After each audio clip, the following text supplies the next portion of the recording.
Good evening, I'm Keisha Butts with the CTV News Update. Dozens of angry residents held a rally outside the new City Hall building in College Park this afternoon. They are angered over a county council plan that could make significant changes to district boundary lines. Byron Scott has our story. We serve communities that will be affected by this unclear process. They gathered in front of City Hall in College Park today, demanding that their voices be heard. For 35 years, I have lived here, and I've been so proud that this is a county that includes everyone. They are united in their opposition to a Prince George's County Council plan that would significantly change council district lines. This new last-minute 11th-hour redistricting plan completely divides communities that have been working together and collaborating for a number of years now on very important issues, including the Purple Line, economic redevelopment, and so on. All of College Park, including the University of Maryland, which is currently in districts 1 and 3, would move entirely to 1. This is huge for us because what that means to us is that we were just used. We are being seen as a not a community. We're being seen as some type of ploy for power. Some of the other changes, all of Greenbelt, which is currently in District 4, would move to 3. It vastly changes our representation and makes several candidates who were considering running in District 3 ineligible to run for county council. It's a miscarriage, and it's that it was done with no public engagement and very little debate was just, I'm still shocked. The map was created by Councilman Derek Davis. It replaces one created by the Redistricting Commission. Council voted 6-4 to approve Davis's map, which also creates a majority Latino district. Some council members and residents are crying foul. And it's extremely disappointing as the mom of a 7th grader who is learning about politics and democracy to see something so undemocratic happen at the council last week. The new map would set district lines for the next 10 years, as required by law. Council will vote tomorrow on whether to move forward with Davis's map or make changes. I would tell council to really step back and consider what it is your independent redistricting committee actually proposed. Consider engaging with the constituents who you consider vastly changing, altering, and disenfranchising before you actually just do it. A public hearing and final vote are set for mid-November. In College Park, Byron Scott, CTV News. Meantime, a trailblazing military leader who rose to become the first African American to run the State Department has now died. Former General Colin Powell has died at the age of 84 due to complications from COVID-19. News of Powell's passing sent shockwaves across the country. The Vietnam veteran rose through the ranks and became a 4-star general. He also served as chairman of the Joint Chiefs of Staff and became Secretary of State. Maryland Congressman Anthony Brown says he's saddened by Powell's passing. I think his legacy actually is many, but the one that I think we should really focus a lot on is, again, putting nation above party politics. And while he wasn't a partisan politician, he did work primarily for Republican administrations, but was willing to work with anyone and everyone. Powell was fully vaccinated against COVID-19. CNN is reporting that he also had multiple myeloma, a cancer of plasma cells that suppresses the body's immune response. He leaves behind his wife, Alma, of 59 years, and their 3 children. Here are the latest COVID-19 numbers for our region. The state health department has identified 714 new cases since yesterday. Of those, 71 are in Prince George's. The county's positivity rate is at 3.12%. 14 people have died of the disease statewide since yesterday. 685 remain hospitalized. As for vaccinations, Governor Hogan has announced that Maryland has reached a milestone. The governor says more than 85% of adults have received at least 1 dose of a COVID-19 vaccine. Prince George's firefighters say a man is dead following a house fire in Lanham. He has been identified as 68-year-old Joseph Ingenieri. The incident happened in the 9300 block of Annapolis Road Friday morning around 1:40. When crews conducted a search of the home, they found the victim. Officials say his cause of death and the origin of the fire remain under investigation. You're watching CTV News. I'm Keisha Butts. Metro riders can expect delays as officials continue their investigation on the recent derailment. That story and more after the break. Hi, we're Edie's Angels, volunteers with the Edith B. Wright Breast Cancer Foundation, encouraging you to do your monthly self-breast examinations. It doesn't really matter how you do them. You can do them in the shower, laying down, or in the mirror. Just make sure you do them. Because this is A serious matter. I dream of a world that's cancer-free. Welcome back. Metro is operating on a reduced service as it pulls about 60% of its rail cars from service overnight. This means the trains will run about every 30 minutes. WMATA pulled its 7,000 rail cars to investigate their axles. The decision to pull the cars comes following a derailment that left riders stranded in Northern Virginia last week. I woke up this morning and I realized that I had to go to the DC airport, and I didn't know it was operating on a reduced service. So I'm glad I checked the website early to plan my trip so that I can make it here on time so I can catch my plane to get back home on time. Metro is working closely with the Washington Metro Rail Safety Commission and the NTSB to address the issue. A new survey from AAA Mid-Atlantic sheds light on the dangers that Maryland first responders encounter on roadways. The Auto Club says about 75% of first responders say that Maryland drivers do not slow down and move over for workers on the side of the road. As we all know, Maryland's move over law went into effect back in 2010. However, 65% of first responders say they do not feel safe since the law was put into place. It's not a lack of laws, it's a lack of either comprehension or a willingness to follow the laws. We're seeing that over and over again, not just here in Maryland, but across the country. Many drivers are distracted. They're not focusing on the task of driving, and we need them not just on National Slow Down Move Over Day, but every day to slow down when they see an emergency vehicle on the side of the road. The first responders that participated in the survey include police, EMS, tow truck drivers, and roadside workers. AAA Mid-Atlantic has also put out a PSA encouraging drivers to give first responders space out on the roadways.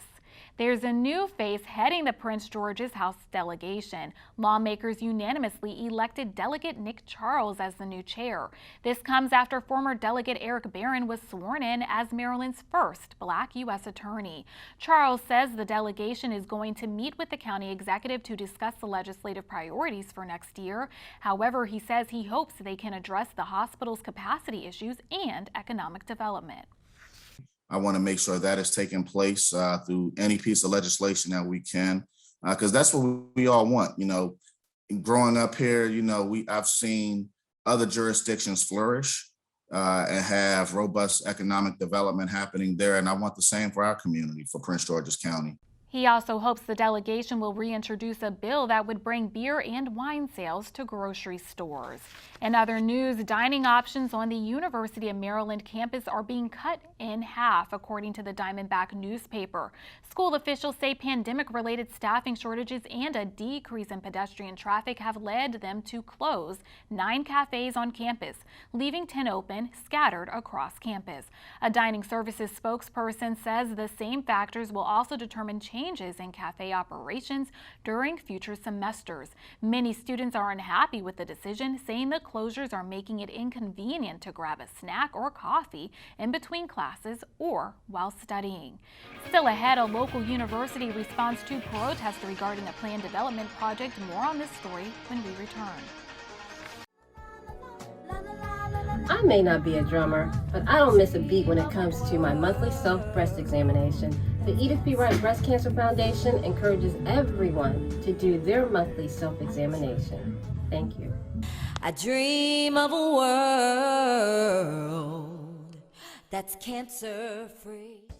Thank you for staying with us. A proposed townhouse development for graduate students has the University of Maryland torn. Now the campus says it's listening and responding to community feedback. More than 300 students and residents rallied Friday in opposition to UMD's decision to sell about 10 acres of Guilford Woods.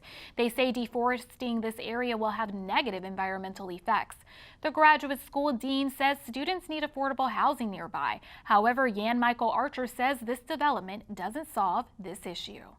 $1,570 for a one-bedroom, $2,000 for a two-bedroom. These are not affordable prices for graduate students living on a meager stipend.